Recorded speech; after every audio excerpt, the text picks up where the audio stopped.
Hola, you are listening to First Gen Healing, a podcast on Latinx healing and awakening journeys.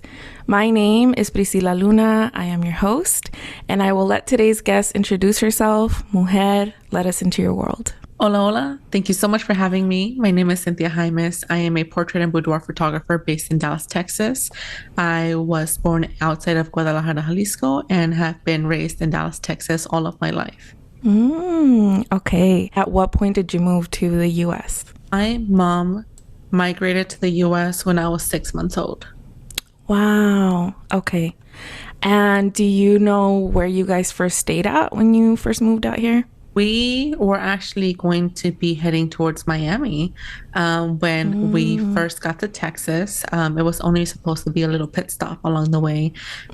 But I think thankfully my mom was staying with some cousins of hers, and the pit stop ended up being a couple months. And within those couple months, my mom met my dad who raised me. Okay. And naturally, one thing led to another. And she ended up staying here in Dallas, marrying my dad, and thankfully having a couple more kids. So I am the oldest daughter Okay. of four. I know your parents met here. Your dad, did he immigrate here or was he from here? Yeah, so my dad also immigrated from Mexico. He immigrated from Sinaloa, and my mom immigrated from Jalisco, even though she is originally from Guerrero. And they both met here. I think in Dallas, they both had some family that had come just before them. And so they naturally came to stay with family as they were trying to figure out where the next step in their transition was going to be. And although I am technically and legally an immigrant, I often consider myself still first gen, just because I did have the privilege of having the experience of being raised almost completely in the US, where I didn't have the transition that a lot of kids do when they're brought in as toddlers or as teenagers. But I am also a DACA recipient. So I find myself very much navigating the two worlds of I'm not an immigrant enough for a lot of Mexicanos, but I am very much American for a lot of other folks, or I'm not like American enough for other folks. Yeah, absolutely. I feel like that's an experience that, whether you adopt the first gen label, let's say, or not, I definitely share that. I was born to two Mexican immigrants, right? And I was raised by them. But at the same time, like to my Mexican family, I'm not Mexican, I'm American.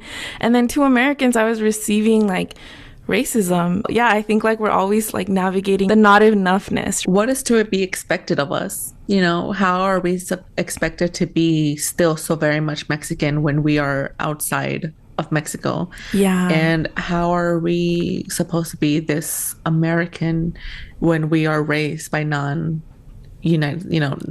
parents? Yeah. For so many Latinos, coming to the US is a dream and a privilege. And then oftentimes by those same communities will be ridiculed for assimilating. Yeah. Eldest sibling of four.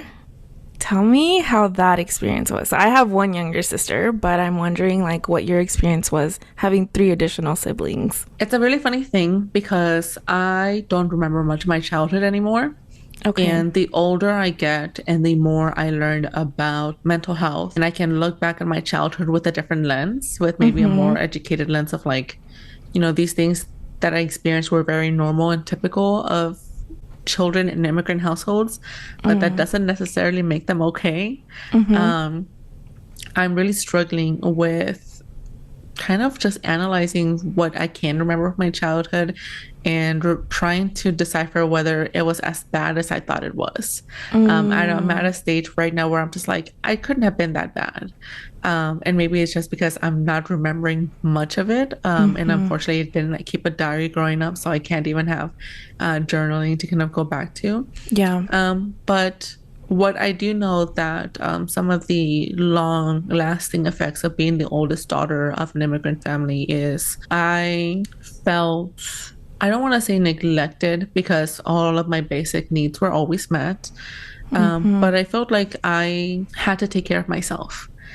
because I was then having to take care of younger siblings. Mm-hmm. And I remember I saw a video of someone who's the oldest of a family on TikTok saying, when you were the kid that no one had to worry about. And then the next clip was when you were the kid that no one worried about. And I think that that really resonated with me because that's what my child was like. I had to Yeah. always have it together. I obviously didn't have anyone before me or older than me that could mentor me through a lot of these first experiences, transitioning from elementary to middle to high school to college as the Yeah. very first person in your family to ever do it. The financial transitions that come with that, from being a teenager to going to high school to just transitioning into adulthood, were hard. And at least for me, I always had to be that perfect child. I always had to set the example and do everything with honor. And I look back now and realize like that was a lot of pressure to have on a teenage girl. Mm-hmm. Like that these like honor and discipline and An example, I'm an example, and assuming. that these were Yeah. like everyday words in my family Yeah. of how I needed to show up in the world, Yeah. and how I needed to be at the least of anyone's worries. And Yes. now, as I'm an adult, I'm realizing that I am so used to putting other people before me. And I'm used to avoiding confrontation because I don't want to upset people. Mm-hmm. I will sacrifice my own emotions so that I don't make anyone feel like I'm coming off as confrontational. I won't ask for help. And therefore, I also have a really hard time receiving help. And these are all things that I've been made aware of in the last 2 years since I started therapy. So I'm thankfully have made quite a bit of progress and standing up for myself and valuing myself as a whole human rather than like a side character in someone else's story, you know? Yeah. Yeah. And so 100%. it's just so crazy to see how much of your childhood really just forever impacts the rest of your life. Yeah. You mentioned, I'm questioning if it really was that bad. I'm wondering if you're questioning it or people that you've talked to question it. Well, that's a good question. Where's that voice coming from? I feel like to some degree it is me questioning whether my childhood was that bad just because I have such a hard time recollecting it. Okay. Like I'm having such a hard time remembering my childhood because it unfortunately was full of a lot of trauma. My dad passed when I was a teenager. I watched him struggle with his health really intensely throughout my entire childhood. I saw my mom, struggle to raise 4 kids on her own because unfortunately Wow. she did not receive a lot of help from our family. And so I felt like there was always a lot of pressure on me to like be that third parent.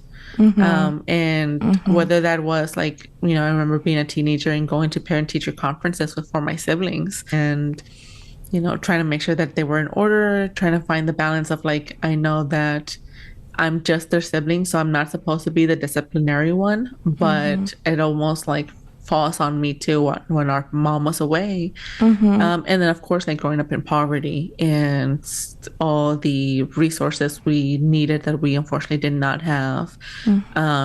So I feel like I know that my childhood was probably worse than I can remember it.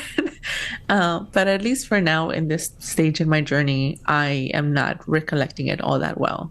Got it. I know definitely I've gone through it and I've asked a lot of questions to try and gain that information back. Sometimes pictures, like will also bring back memories. I know I went around to the people that I know and I'm like, tell me what happened to me because I can't remember. Intriguing thing about that is that you're going to then learn about what happened around that time through someone else's lens. Through someone else's perspective. Yeah. And hopefully it's enough to like trigger and jog some of those memories for you. But that's the only downside of like not having your own recollection of your life, of stages of your life. Yeah, that's true. I've been realizing that current me is like future me's inner child, or like inner young adult. Yeah. And so the way I talk to myself and the way I carry myself now is the way that future me is going to remember me by. Someone described time as a book. The beginning, middle, and end are all within each other, and you can access them at any point if you wanted to. You just don't know in the beginning how it's going to end, you know? You have to Yeah. go through that journey. Yeah. And so it just fun it just I think it's a little funny. I know that's not the right word of like knowing that you can through therapy or just through like meditation, you can go back and talk to your inner child Yeah. and realize that your future person, your future self is probably trying to talk to you in that same way right now. And that's a little trippy. Yeah, super, super interesting. I was going to say the other thing that I really resonated with and wanted to touch on a little bit is perhaps too, like the downplaying of things is something that you adopted to survive, right? Like, Absolutely. and to also put others first, because that's something that maybe I think a lot of us internalize, which is like, I'm going to take care of myself to not be a thing on the to-do list. Yeah. So, yeah, it's something that unlearning takes a lot of time, like you said. Absolutely. Piggybacking off of trying not to be a burden for others and, you know, seeing the way that our parents handled their stress and their challenges and struggles, I'm also realizing that our parents either didn't know how to hold space for our emotions as children, or they just didn't have the capacity to with everything that was on their own plate and how their own mental health was going. And so we were not taught as kids, or a lot of us weren't taught as kids how to hold space for our emotions like that, how to ask for help without feeling guilty or shame, how to receive it without feeling guilty or shame, and without feeling like a burden. And so that's also kind of just like adding to the package of everything that's going on. Of I am learning how to feel my emotions instead of pushing them under the rug, because I grew up in a family that always emphasized that as long as you had a roof over your head, as long as you had food on the table, and as long as you were able to work to some degree, you had no reason to complain. And so these challenges and these struggles that we just naturally face as children, as adolescents, as young adults, we never really got to address because it was easier to brush them off and say we should just be grateful that we have what we have instead Yeah. of asking for more or just wishing that things were going a little bit more smoothly than they were. Yeah. Absolutely. It's a touchy subject because our parents did likely go through worse, right? Worse. Like the thing is, it's subjective and also Absolutely. it's through their lens as well.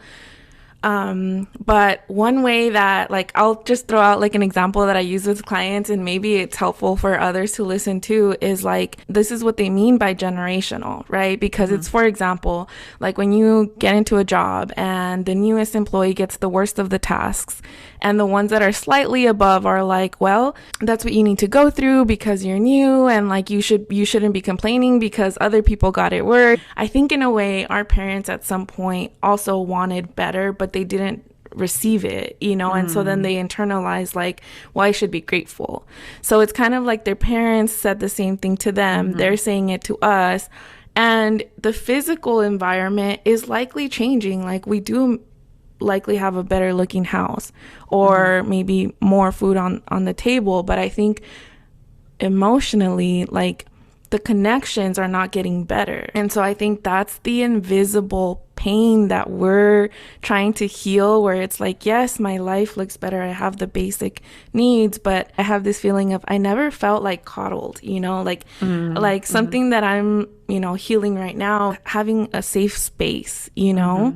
I think my parents weren't safe spaces because I internalized their issues, and so I was a partner to them.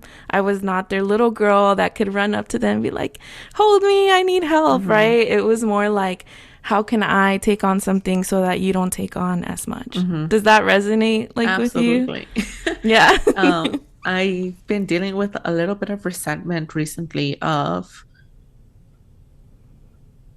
just feeling sad and that I missed out, but also that my family didn't give me like loving grandparents.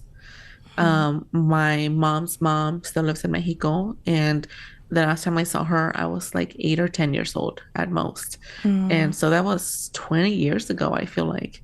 Um, and then the grandmother that I did have here was unfortunately not very kind to me when I was a kid. Um, and I do have a grandfather here, my mom's dad here, and he's never been caring or nurturing either. And so now that I have nephews and a niece, my siblings and I are having this like awakening within each other, within our group of what are we doing as like tias and tios? And how can we be the tias and tios that we wish we had? How are we talking to them? And how are we protecting them? Going into this like active role of how can we let them be kids I love and give them a that. childhood that they enjoy. Yeah. And the more, at least for me, the more I do it for them, the more I realize that that was not done for me. And so that's, I think, where a little bit of the resentment has been coming from of like, you know, my niece and nephews have loving grandparents on both sides, like that just love to cuddle them, love to read to them, love to joke with them. And I was just like, oh, I don't think I had that growing up, you know? Yeah. But yeah, I also feel like I don't think my parents had that growing up themselves. I think once you realize that that's a generational thing, that is something that's not normal, then you have to start doing the work to change it for Yeah. the others, instead of kind of just getting up the ladder like you mentioned in your metaphor and looking down and being like, well, tough luck, like that's how I had it, so that's how you're gonna have it too. I think that healing is sometimes, it feels like a double-edged sword sometimes, right? Because as soon as you start to actually recognize it wasn't normal, it's painful. And I think I don't know, like we can get into maybe how your experience has been with your mom as you're healing, you know, but I know one of the reasons that I want to like that I speak on healing and stuff is because I know it can get lonely, because in some way perhaps our parents did realize it at some point, but it was painful to know, and so they hid it even deeper into their psyche, right? And so here we come saying, hey, that wasn't normal, it hurt, you know, and then they're like, how dare you complain, you know, you got everything that you needed. And so it gets lonely, because then you feel like you're malagradecida, you're selfish, you're being mean, and you also firsthand witness the effort that went into what you did get, so you understand it, but there's like this emptiness there, you know, and if you don't take care of it, no one else will. Yeah, I've just realized that I probably have a little bit of a mother wound. And I haven't even had the energy to like really dive into what that means. After spending like a decade like trying to heal a father wound, like my daddy issues. The older I get and the more healing I try to do, I realize that some of these conversations are painful. But that doesn't mean that we can't have them. In fact, that probably means we absolutely need to have them. And what I've been realizing recently is finding this unachievable way of balancing, honoring, and protecting your own emotions while presenting the conversation or the topic to the person that you have to have it with in a gentle way that they can receive it without automatically becoming defensive. Because at least from my experience with my mom, as we were growing up and way before I understood what healing was or therapy, when I would try to have these tough conversations with her, she would become the victim in the situation. Instead of being able to hold space for me, instead of being able to reflect and be held accountable. And I've learned that is a really kind of like manipulative way to like scapegoat the conversation, because it's hard to be the bad guy or to admit that you caused harm to someone you love, even if it was unintentional. It's super hard to hold yourself accountable. Recently, I've been trying to find ways where I don't sacrifice my own emotions anymore. I don't avoid these difficult conversations and just let the cycle keep continuing because I don't want to hurt someone's feelings. I think one of the hardest realizations I've come to have is that a lot of eldest daughters, and possibly just like in general, like a lot of the older siblings tend to be people pleasers, unfortunately. Mm-hmm.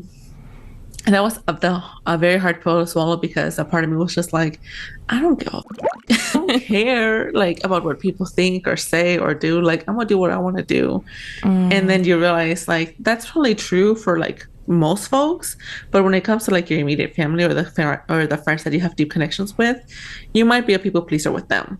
You know, Yeah. you might be a people pleaser with the folks that should be respecting your boundaries and your emotions because you hate confrontation, or at least you hate confrontation with the people that you're supposed to have these really like deep connections with.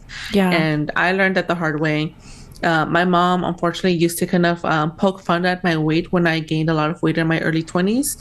And when I would mention to her that I didn't enjoy that, she would become the victim. And it kind of started this like really like toxic cycle of like, me tenía que aguantar. You know, I just like, in her mind, she was saying these things to inspire me to get fit. Right. But it's always from a good place. It's always from a good place. Yeah. But that is not the way I was receiving it. I don't think anyone's ever been the kind of person that wants to be put down in order to be uplifted. So I stopped visiting her as often. And then she would complain that I didn't visit her often. And so one day when I finally went to visit, she mentioned my weight again. And I was like, I'm not going to keep coming here if you're going to talk about my body. Woo! And I remember like, boundaries. I was shaking. Yeah. I was just like, like, let me on my seat. You know? Yeah. But she stopped, you know, like I think it clicked. And I'm glad that, you know, it was just a one way of me standing up for myself without letting it get so bad that it ruined our relationship with each other, or that it caused some more like serious mental pain for me, where like I might have had a breaking point. Because then eating disorders come into play, absolutely, right? Yeah. Or even just like your depression getting worse, and where you feel like you're not worthy because of the way you look. And even with friends, so I've had some friendship breakups in the last few years, but I am very grateful that I was able to hold space for their emotions and mine, and then we could then go to see if we could come to terms of what could we do with where we both were. Beautiful. There's a few things I want to mention. One, I think you said you've been emotionally taking care of yourself as you're having these conversations, right? That is super important. And so one way to be able to do that is self-love and, you know, working on that at the same time. Why? Because if you're lacking that self-love, compassion, and you're seeking it through these conversations that you're having, and so you go to them, they don't react the way you expected, you're now in a worse place. Right? But like you said, if you're able to emotionally support yourself, which can mean like having empathy, the you that's shaking when it's trying to set a boundary, or the you that's crying, and, you know, then I think it balances out like what you're trying to do here with what you're doing with yourself. It's relationship building or relationship repairing on this end, but also do it with yourself, kind of like balance it out at the same time. The second thing that I wanted to say is this dynamic that you have with your mom, right? That I think I resonate with so much. And what I realized is at the end of the day, as I set myself free, I was setting her free. As I told her, don't talk about my body, and she was like, what do you mean? I just love you. I think no one told her, you can tell others to not talk about your body. There's always that initial resistance, but man, I've been on this path for years too, and so I am seeing like the results come to light, and I'm like, wow, like there's this explosiveness. I don't know if your mom is like kind of short mecha with me, which means like if I say something that rubs her the wrong way, like she'll walk out. That was her initial response. In the last year or so, we had that experience. She walked out, she came back and apologized, and I was like, I posted a TikTok a couple of weeks ago that I really had to accept that my mom's healing is not my responsibility. And I think for a lot of folks that haven't begun to do the healing work, that phrase sounds so disrespectful to them. Like it sounds like I don't care about my mom's healing, or that I don't care about my mom. And it's not that at all. I love my mom so much. Like I know everyone thinks it's so cheesy to say that the person you most admire in this world is your mom, but my mom is a chingona through and through. I love her. Yeah. But what I meant when I posted that video is that I can't bear that challenge for her. Yeah. I think we all have to be responsible for our own healing, and hopefully that's enough to lead by example, that this new healing that we have for ourselves kind of radiates from us and helps heal, or at least inspire to heal, the people we love around us. I know that my mom has, like you mentioned earlier, our parents have definitely been through much worse. I know my mom had such a horrific childhood. And as I talk openly with her about my mental health, even though she used to think that being depressed or feeling sad was fake, she really was that kind of mom, unfortunately. The more I openly talk to her about therapy, or just like how I was feeling, how I was processing my emotions, and the more that she got to see how it changed how I carried myself and how it changed the dynamic of the friendships around me, the more I think I saw healing in her.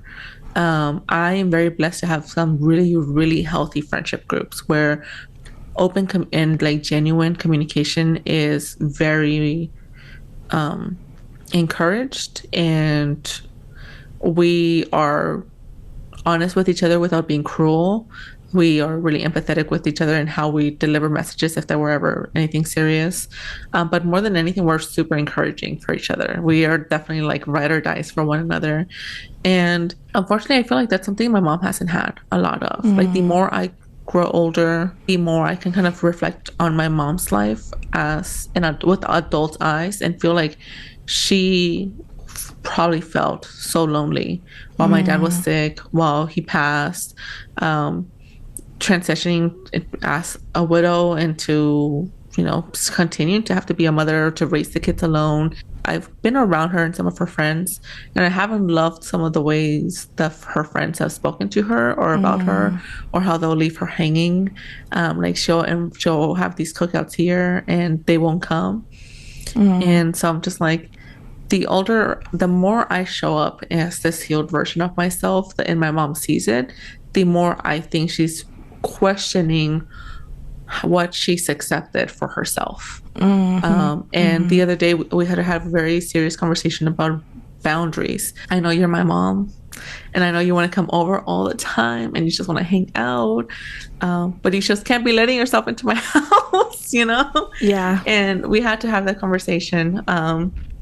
And I was just so proud of her by the way that she held space for me, and the way that she validated my feelings, and the way that she took ownership of, like, maybe I did cross a boundary and I'm sorry and it won't happen again.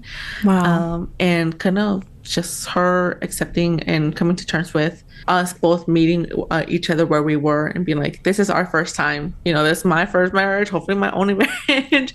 I'm your first daughter to like be married, and so we're learning these dynamics together. It's not something that I don't think it's fair to just expect us to have it figured out.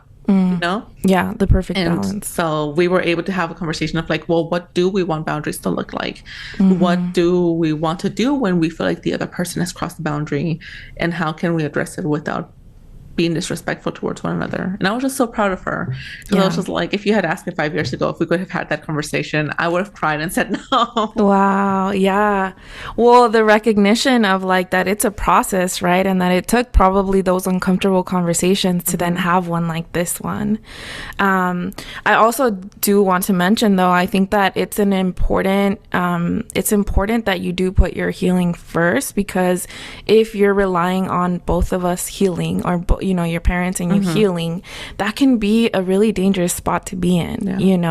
To set boundaries, with someone that you are really close with and maybe don't have a ton of other people to go to, can be really hard. It can feel like betrayal to them, because you're their everything here, let's say, right?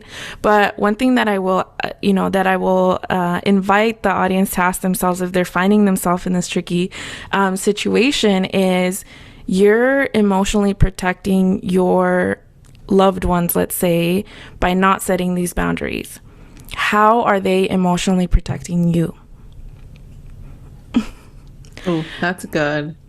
Because when I ask that to the people that I work with, that's when things shift. They're like, oh, wow, it's a necessary process sometimes. Otherwise, yeah, that can actually stay that way for 60 years. I mean, Yeah. some of our parents have experienced that, right? Like, oh, that's just how your tia is, you know? And so they have this really toxic, weird relationship, but at least they have family around, right? Yeah. At least they Yeah. have those people. And I feel like that's what I've seen my mom settle for in some of her friendships. That she won't put up a boundary because at least she has a friend.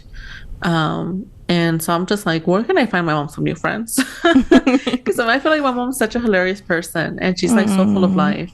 One of the things that you reminded me of when it comes to not tying your healing journey with anyone else's is kind of what they tell you when you're in an airplane, that if anything goes down, or when you're on a boat, like you have to take care of yourself first. You either have to put your oxygen mask first, or you have to put your salvavidas on. Yeah.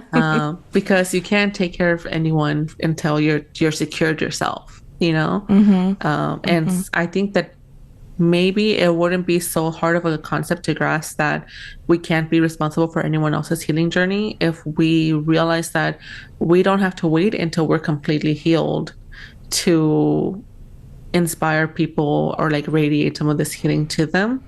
We don't, there's probably never going to be a finish line. Yeah. But the more we center our healing, that's kind of like putting on your salvavidas, and then you can start addressing the small things here and there with others. But you can't like put someone on your back while you're drowning and wondering why y'all are both sinking. Yeah, exactly. Ooh, I love that. That's a great physical, example of why it's honestly such a delicate dance. But with that being said, I know you're a photographer, and so I do want to talk a little bit about that. Is that something that you were interested in your whole life? Like, how did that come to be for you? I'm gonna give you the chisme. Give it to me. Yes. So I, as the oldest daughter, I knew that I had to have this like really academic centered career because I was always told I had to be the example for my siblings. So I was very much an overachiever in high school.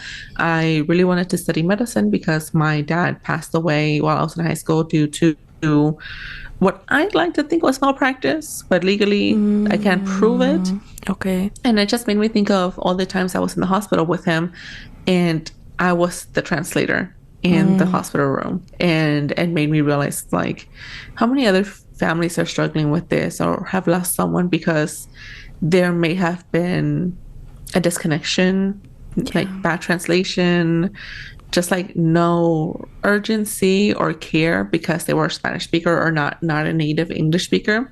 So I use that trauma to fuel me, to like really push me to do something super ambitious. And I went to a really big university here in Texas to study pre-med and biology.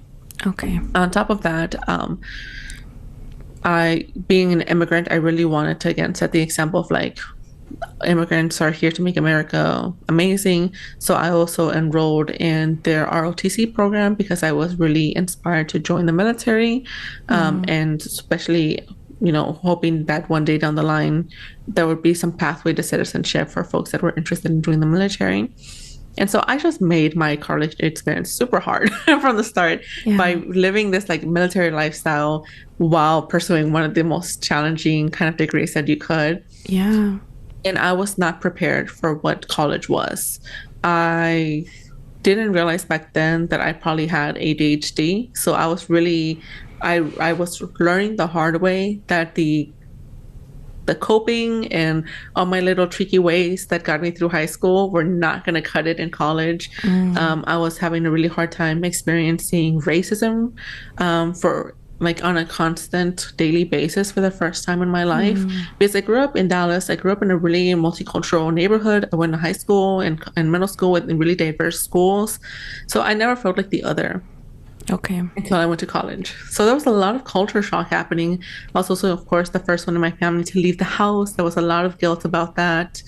It was just like taking like a freshwater fish and dumping them in the ocean, and you Yeah. think that they're going to survive because they're fish and it's water, but it's not the kind of water that you need. Yeah.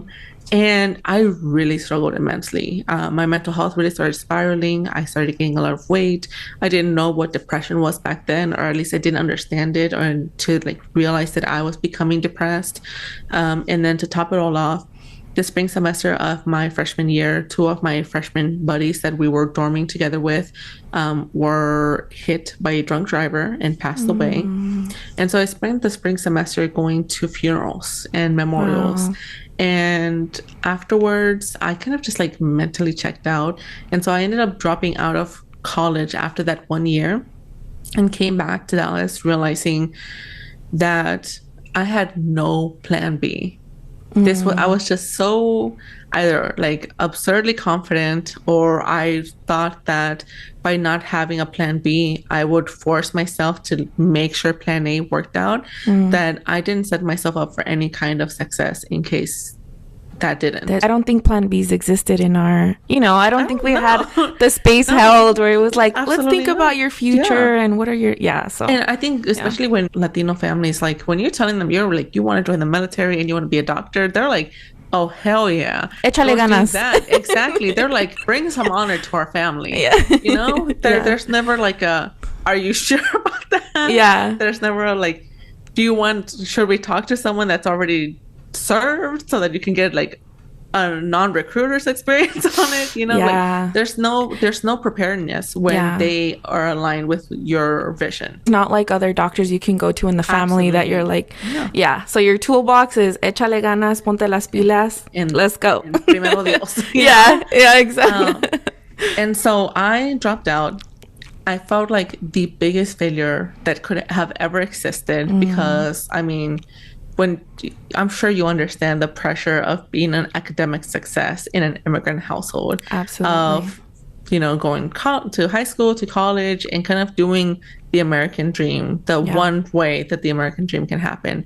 And so I felt like a huge disappointment. I felt embarrassed. I remember if I ever ran into anyone I knew, I just like would overshare, and because I felt judged. I felt like surely they're going to judge me for dropping out, because I had gone from being a super academic and straight A student in high school to being a college dropout. Like, that's not who I was.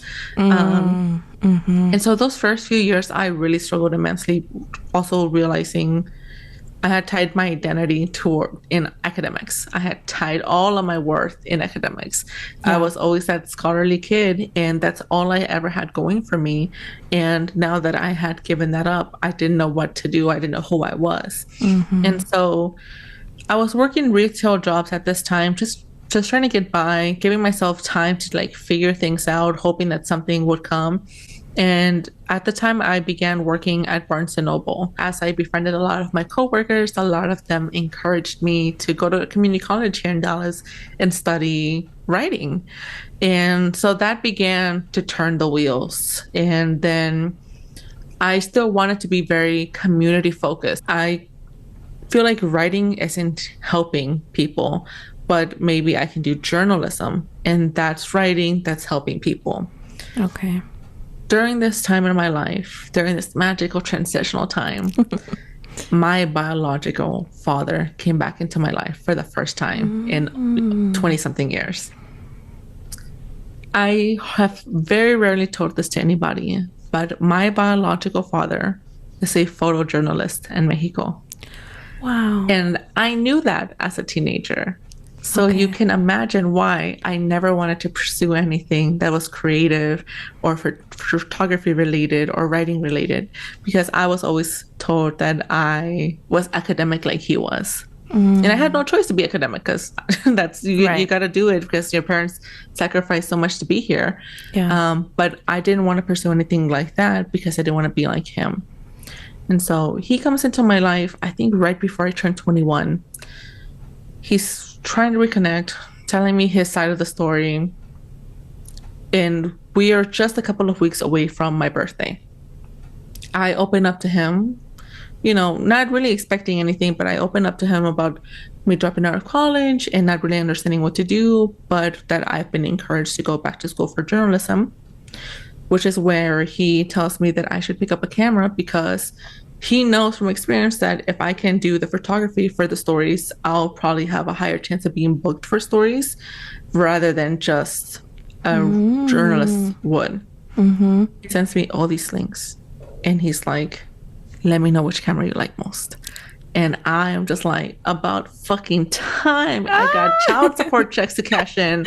Like I fully expecting this man to give me a camera because I was just like, you owe me like 20 something years of gifts, you know? Yeah. Oh, my gosh. birthday comes. I was fully expecting that you are going to get a camera, but not so much. My birthday comes.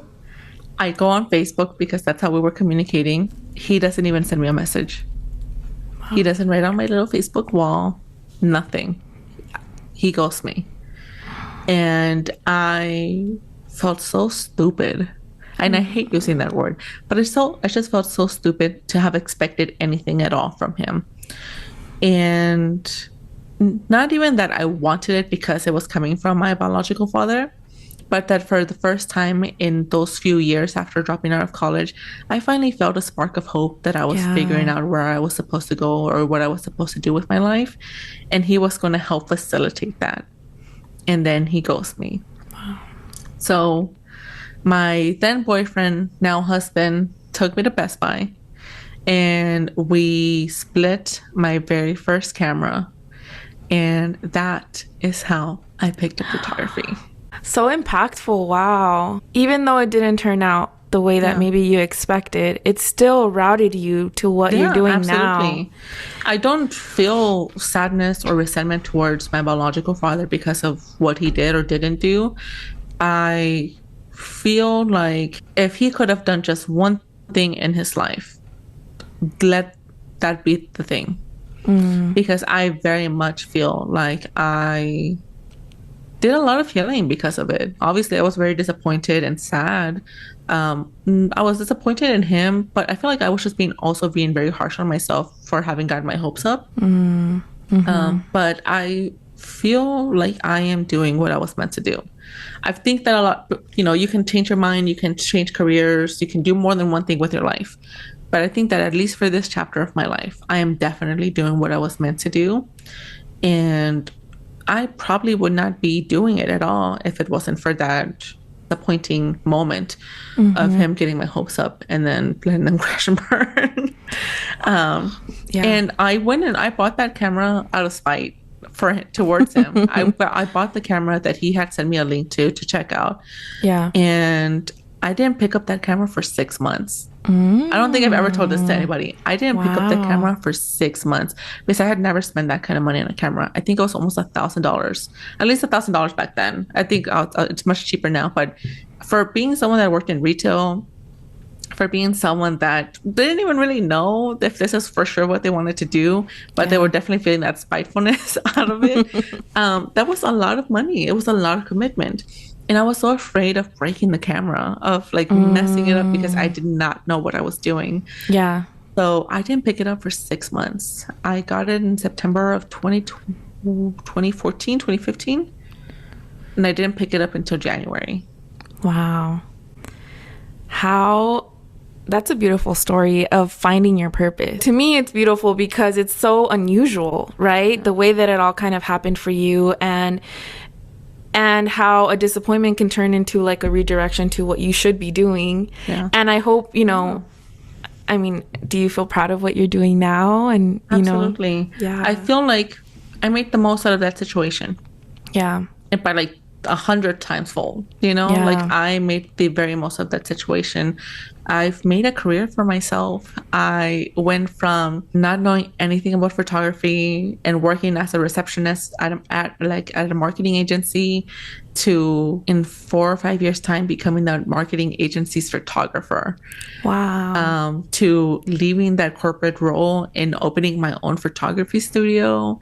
And now that I feel like I've gotten 2 years of being a business owner under my belt, now I'm transitioning into being mini photography educator, because I feel like there's not a lot of photography of Latinas in the education space for photography, at least not that I know of. You know, extending that hand to a lot of folks in our community that are interested in creative roles.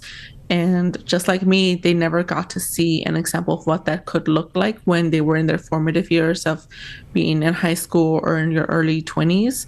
Yeah. And so you follow a path that you're told is the only path you can take because you don't know that there could be other possibilities. Yeah. But there are, you know, and now I'm very happy to say that I have so many neighbors that are photographers, and they're all Latinas and Latinos. They're all, you know, I think they're all are first gen, where we grew up not seeing anyone that looked like us do anything creative. There's a whole block of photographers now that all like are buddies with each other next to my studio. Wow. So I would love to extend that to other folks that aren't in Dallas and that don't know what that looks like. Yeah.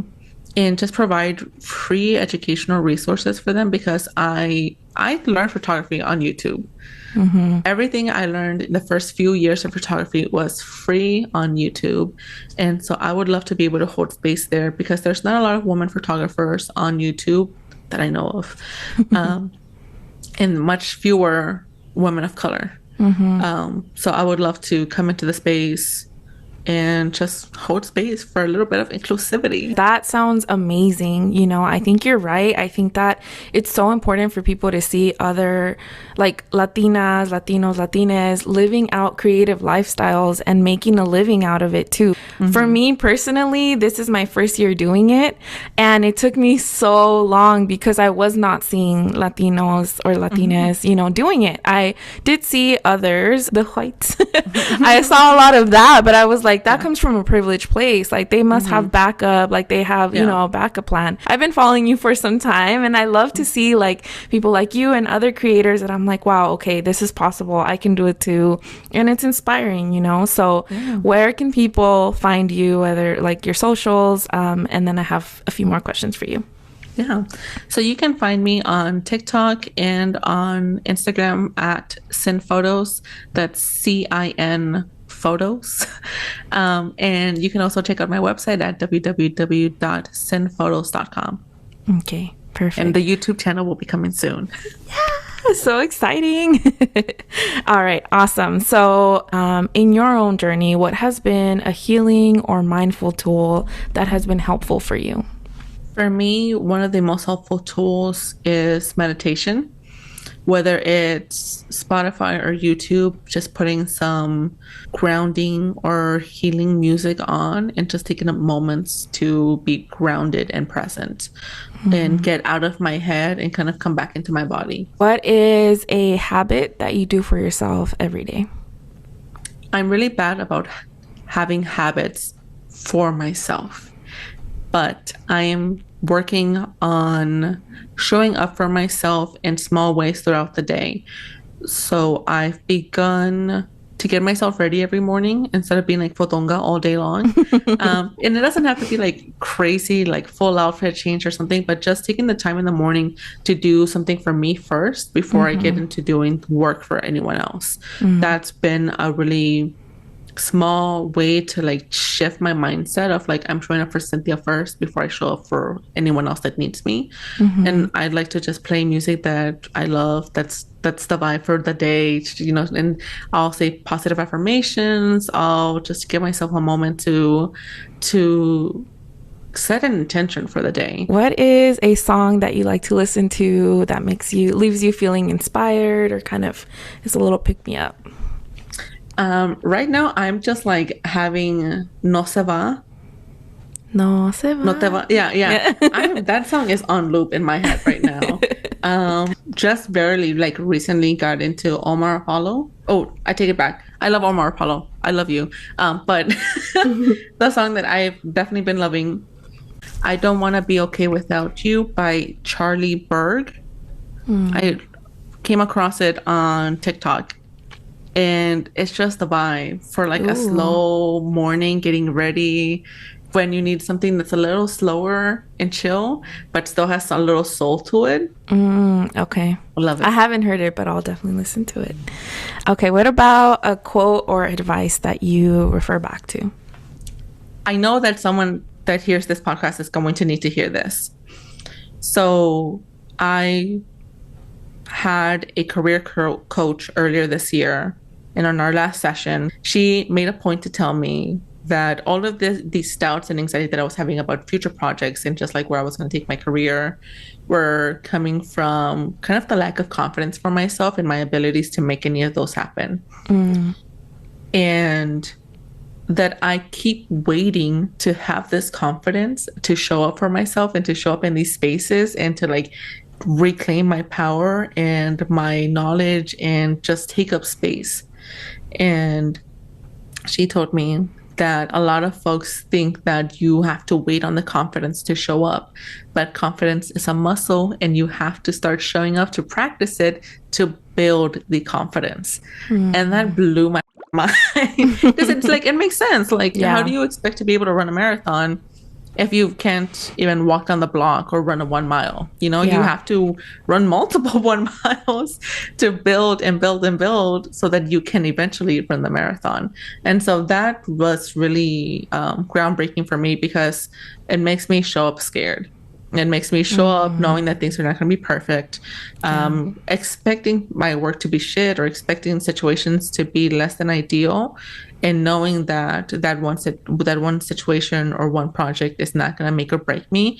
It's going to be building the foundation for where I want to be. Love that. Yeah.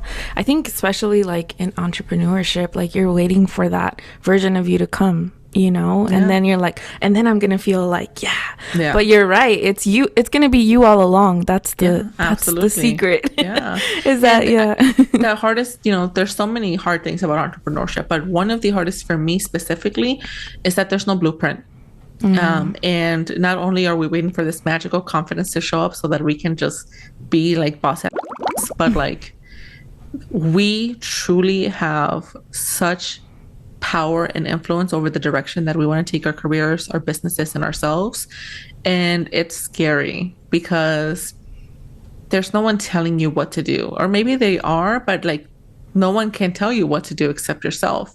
And so you have to claim and own that power of your boat will sail whichever direction you steer it to. Again, with the water and the ocean.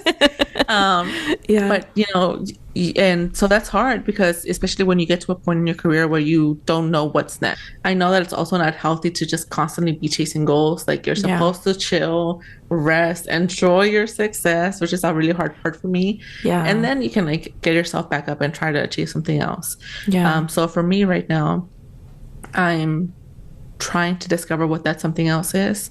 And right now, I think it really is kind of stepping into my power as an educator and taking up space in a field where it has been predominantly white and male, and honoring people's cultures in the way that they want to show up on camera too, and how they want to reclaim their bodies and their sensuality in a way that doesn't feel like tokenism, in a way that's authentic to them and not just a photo op for diversity. I love that. I mean, in a way, that's not shade. But in a way, you're facilitating a space for healing too, right? Like, because that's healing, you know, changing the way that you relate to a profession, you know, or like maybe people to the camera. Like you're shifting something there. So how powerful and beautiful. I mean, I think like, you know, I resonate a lot with you in today's conversation. Obviously, I think we've been through similar things, and I think you want to do it right. And that's one of the things that I want to do too, is whatever I choose to do, I want it to be good, you know, like, and maybe for me, I've been seeing the potential of first gen healing, and it like scares me, but it excites me, but it's like, oh, like, I just want to I want to bring it to light in the right way, you know, because I'm seeing the potential. But like you said, there's not necessarily a lot of other people doing it. So either you follow the crowd and you know what to do, but then you're not really changing anything, or you follow your intuition, you do what you think needs to get done, but then there's no blueprint to follow. Take a moment too to just like talk about you and about how important the work that you're doing is, because it feels like we're just now starting to really have these conversations about mental health and about how it affects not just us, but all the generations around us, like our parents, our grandparents, our future generations. And I hope that you're giving yourself that recognition. Obviously, the work you do with individual clients is amazing and it's super important.